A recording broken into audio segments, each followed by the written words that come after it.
Hello everyone and welcome to Transfer Tuesday on Erin Twibbles Around Aimlessly. If you are new to my channel, my name is Erin and I am documenting my husband and I's journey to debt freedom and financial independence, starting with paying off our consumer debt here in 2021. And we adopted Transfer Tuesdays as a way to maintain our motivation and momentum and just keep ourselves accountable, making small steps every week in terms of money movements towards achieving our goals. So I hope everybody out there is doing fantastic. If you are new here, welcome. If you've been here for a while, welcome back. Don't forget, if you enjoy this kind of content, to go ahead and leave this video a thumbs up and leave any questions or comments that you have down in the section below. But let's jump straight into what we did for this week, our final week of April. And so this is based off of the calendar that my husband and I use for our budgeting. We again have 4 areas that we are focusing on. Number 1 being our personal loan, and we had our weekly contractual payment. So I live in Australia and it is not uncommon here for people to have payments to any of their debts on a weekly basis as compared to every other week or once a month. So every week we are required to pay $274 to that loan. We also made an extra payment this month just because I wanted to round things up a little bit, of $126 for a total of $400 going to our personal loan. My second money movement that we always have is our roundup challenge. And if you are not familiar with what rounding up is, I will link a video just here describing what it is that I do, how we come up with these funds. That amount this month or this week came to $101.69. And again, these are just all purchases that were done on the card that were rounded up to either the nearest dollar, the nearest $5, the nearest $10. We are doing the Make It Rain challenge, and I don't have the envelope sitting nearby, nor do I have the desire to go and grab it. However, that was on Friday and I did put $20 into that envelope. We technically have one more week left for going into that because the last day of April does fall on a Friday. For that, it will actually technically fall into May, but we'll still include that one in the May Transfer Tuesdays. And then 4th, we do have some money that is left over that we're just putting into our second spare fund account. So this is kind of just a general savings, a cushion, etc., if you like.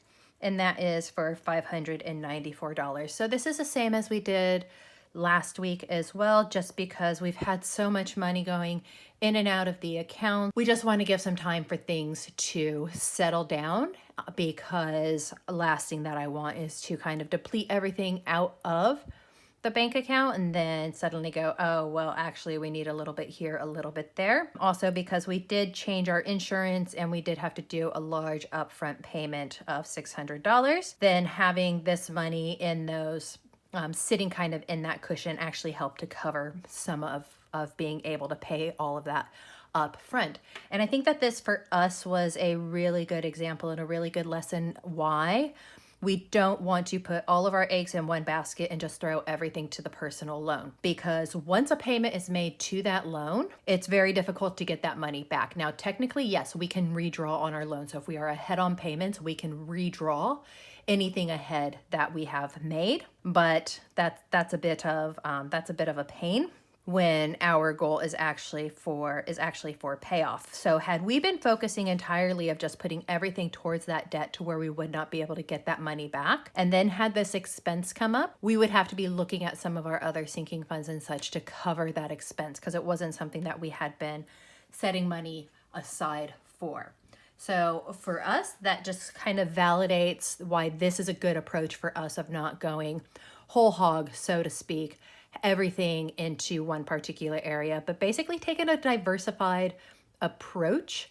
And also this is where having amortized that personal loan and knowing what our optimal amount was to be able to pay off at our goal date really comes into play. Looking at those numbers and like really looking at the numbers, when we amortized this loan, we actually ran probably about 2,500 different scenarios, different models to find out where our optimal payment amount was. So that gives us our totals for the week. To debt, $400, to savings, $635.69, for a grand total of $1,035.69.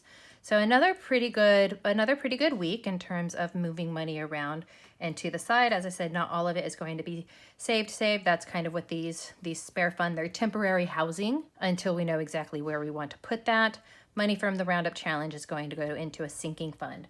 This $400 payment actually takes us up to having paid off now 56% of our loan.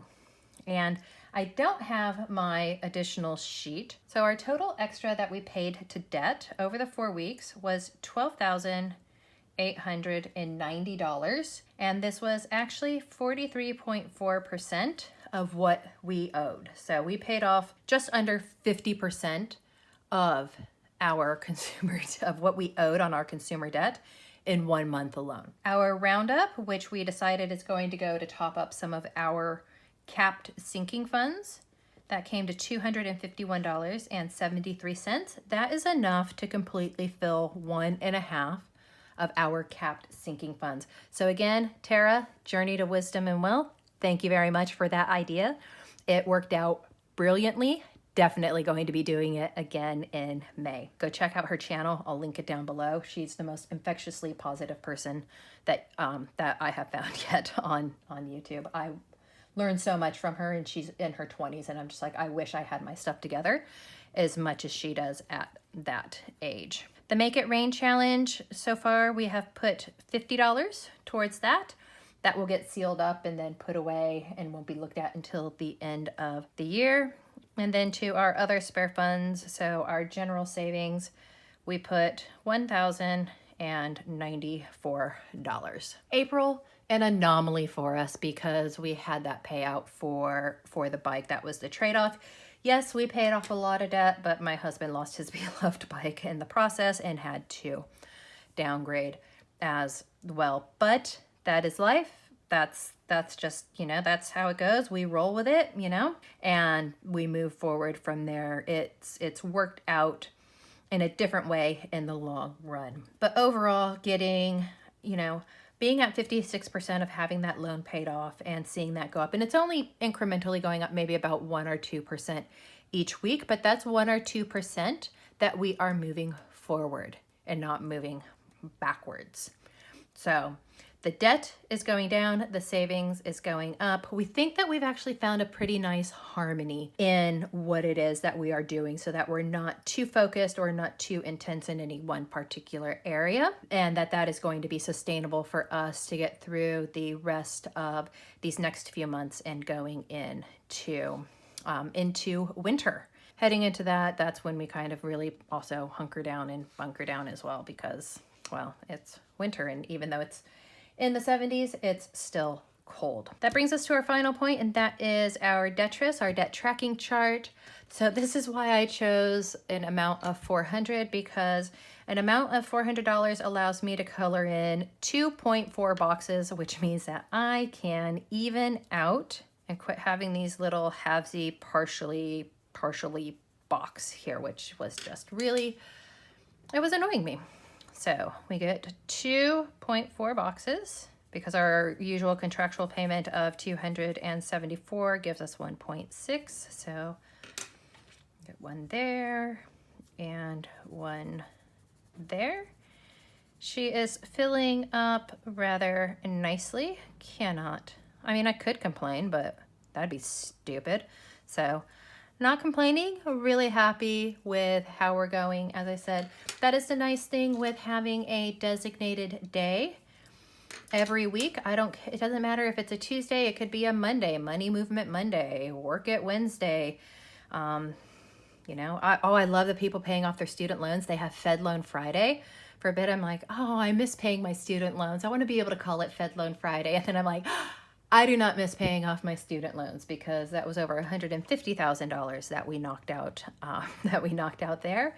And as proud as I am of that achievement, I really don't want to go through it again. So I will live vicariously through others. So that was it for the last week of April, and then the month of April for us in general. So now we get to start all over again in May.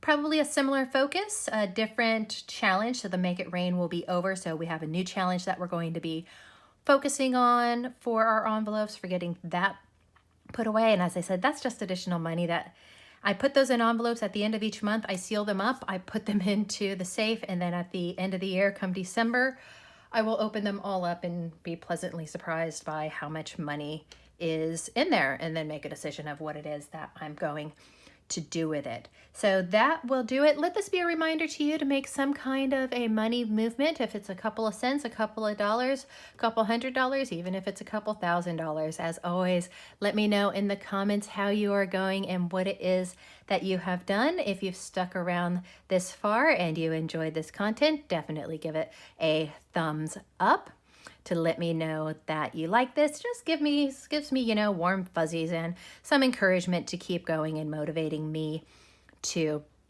move forward.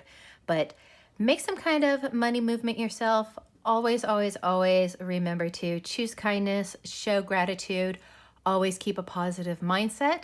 Take very good care of yourself and stay blessed. And I will see you guys all in the next video.